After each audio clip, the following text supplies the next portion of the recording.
Hey guys, if you've ever thought of enhancing your home and garden and landscape with outdoor lighting, then watch this free consultation video.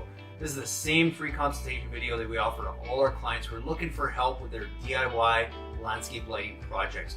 We're going to show you what are the best lights to use and the best locations to get the best bang for your buck, as well as how to create the best effect possible with those lights. So to get your free consultation video, email me your pictures at cal@lightingdoctor.ca or go and visit us at lightingdoctor.ca, and be sure to check out our try it before you buy it light, where you can actually get one premium grade fixture, and the King Innovation Insta-Light is a battery operated pack that allows you to go and test the lights out on your property before you make any big purchases. So hopefully you get some great ideas from this video. And again, to get your own free consultation video, email me your pictures at cal@lightingdoctor.ca or go visit us at lightingdoctor.ca and check out our try it before you buy it light and see what's going to look great around your property.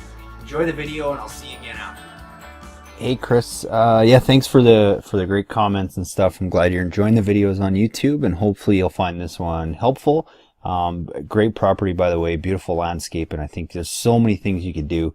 I'll give you kind of what I would think would look best, but because you did get the try it before you buy it light, I would definitely recommend going around the property, holding the wire terminals to a 9-volt battery, and just going and making sure everything I'm gonna recommend with the accent lighting looks good. But here is how I would probably approach the project. So, you know, in a front area like this, what I would typically try and do is get an accent light to feature this stonework. But because you have some nice trees and features that you can also highlight, I would try and do both. So I would almost try and get my accent light a little bit further back and highlight those trees and the stonework. And same thing here, a little bit further back on this tree, and get the tree and the stonework. The other thing that's going to do is kind of create some cool shadows on there as well.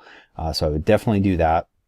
And then I'll kind of show you how I would use a balance between path lights and accent lights as we kind of go through this. So, you know, again, another area, this would be an area where maybe, you know, I would probably try and get an accent light up on here for sure, but I would balance this area out with some path lights and get an accent light on here so we could highlight this tree. You would get some of the stonework in the wall as well, and then you'd balance it out with maybe a path light here, a path light here, and a path light here. The reason I like doing that is because this is probably a pretty dark area. If there's no lights on here, you'll get some good reflection off these rocks, and then that path light kind of fills the areas where this accent light is not quite gonna get it. So that's probably how I would do that. And then same thing in the front, I would do the same thing. If you're going to have your accent light that shines up on this tree and gets the stonework, I would probably have 1 or 2 path lights in the front there.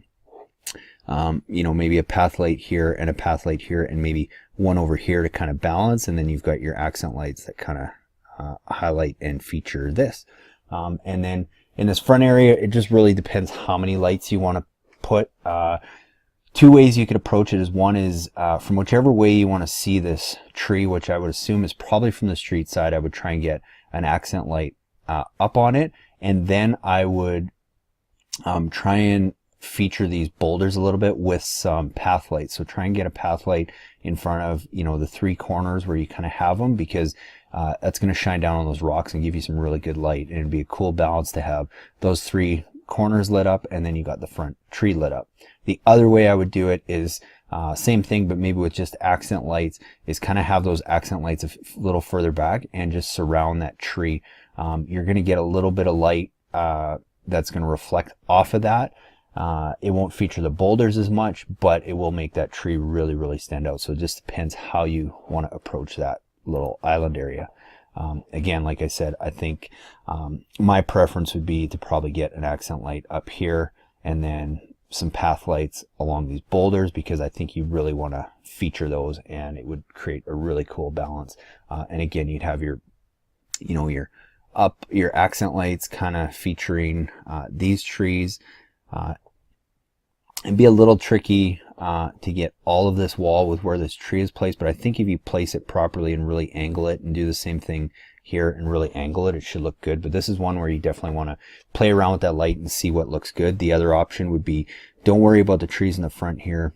Accent lights just to really accent the wall, and then you balance the rest with some path lights throughout just to create a little bit of balance. There's two ways you could do that, but I would recommend go with your wife and have a look.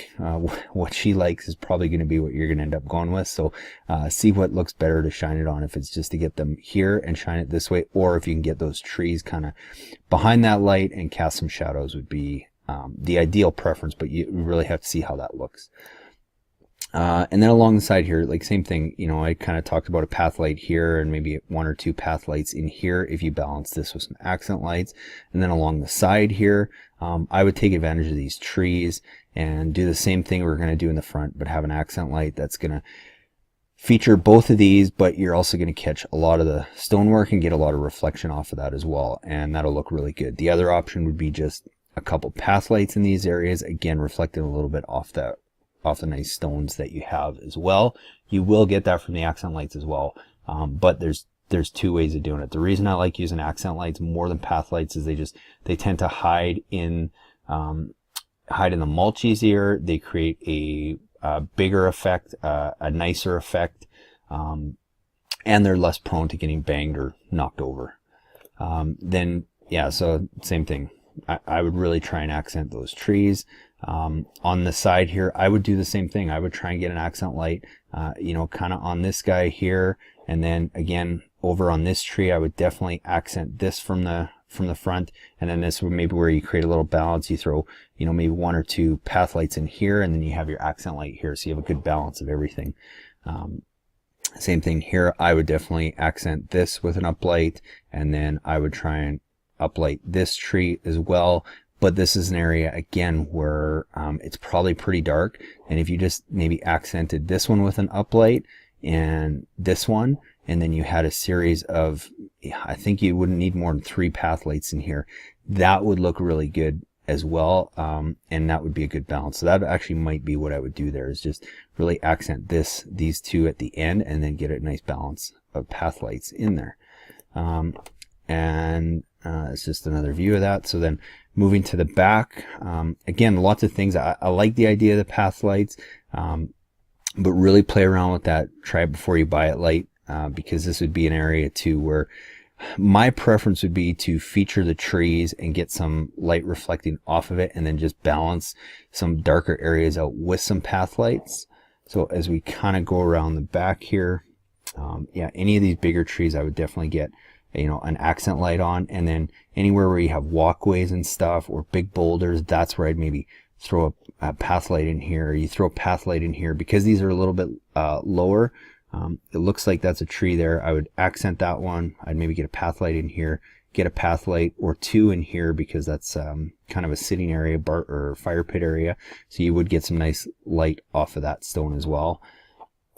And then, yeah, for sure, definitely some path lights in here, accent light on that guy. And then moving around to this other side too. These always look phenomenal. It's Sunday when I'm recording this, so give me a break. But anyway, they would look good with some accent lights, and same thing. Just a couple path lights where you can maybe light the walkway a little bit.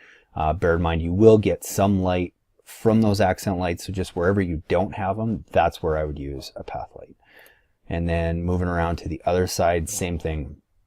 Over here, I would probably try and accent that if you needed to, but this looks like a walkway area. You could throw a path light, or you do the opposite. You don't accent this because you do have lots of accent lights already, and you do like you've done here, kind of as path light over here, and you really try and light this in case you guys want to go for some swims in the evening. And yeah, because these are lower lying shrubs, I think that would work great if you just had some path lights anywhere where it's not a big tree or something big you have to feature. That's a good way to do it, is just sparsely using the path lights. I say you can easily spread those out 12 to 15 feet. The darker the area, the more you can typically use them sparingly and spread them out more. The lighter the area is, the more you might want to keep them a little bit closer together. And then keeping the same theme in the back here, I mean, I think you would accent this tree, and then you would path light so that you could highlight these nice boulders, stepping stones anyway in the grass. So you've got a lot to work with on your property, lots of ideas.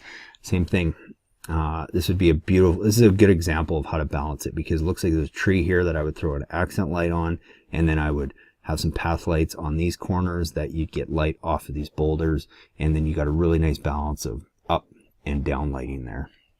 So hopefully that helps. I know that's a long video, but you really do have a good property to work with. So hopefully that gives you some ideas. Any more questions, by all means, send me an email. If you have an idea how many lights you are looking for and you want me to kind of customize something to make sure we get the right amount of wire, transformer, connectors, all that stuff together for you, and not have to go and build it yourself on your website, which by all means you can, but we're more than happy to put that together for you too. So just let me know and go and try that. Try it before you buy it, light out on some areas, see what you guys really like, and hopefully that will help you make your decision. All right, thanks guys. Have a great weekend. Hey guys, thanks so much for watching that video. I hope you guys got some great ideas for your own do-it-yourself landscape lighting projects. If you want your own free consultation video, like I said before, email me your pictures at cal@lightingdoctor.ca, or go and visit us at lightingdoctor.ca, and be sure to check out our Try It Before You Buy It light, again, where you get one premium grade fixture and a King Innovation Instalight battery operated demo kit that you can go and test those lights out on your property before you make any big purchases. So I hope to see you guys again soon, and again, go get your free consultations by emailing your pictures or visit us at lightingdoctor.ca.